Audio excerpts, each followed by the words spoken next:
అమ్మవారి ఉపాసనలో పెద్ద రహస్యం ఏమిటో తెలుసా అండి?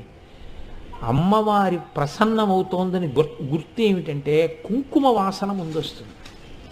బాగా కుంకుమ వాసన వచ్చేయడం మొదలెడుతుంది.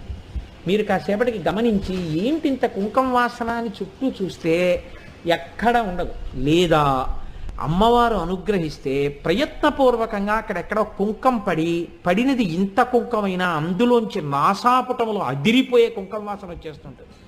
అంటే అమ్మవారు అక్కడే ఉండి అనుగ్రహించేస్తోందని గుర్తు.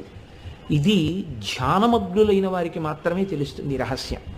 కాబట్టి అమ్మవారి అనుగ్రహం ఒకటి లోకంలో మీరు బాగా జ్ఞాపకం పెట్టుకోండి. హనుమ యొక్క అనుగ్రహం ఒకటి. ఈ రెండు చాలా తొందరగా వచ్చేస్తాయండి, చాలా తొందరగా కనపడతాయి. ఎక్కువ సమయం పట్టదు, చాలా తొందరగా అమ్మవారు అనుగ్రహించేస్తుంది. తల్లి తల్లే, అమ్మ అమ్మే. కాబట్టి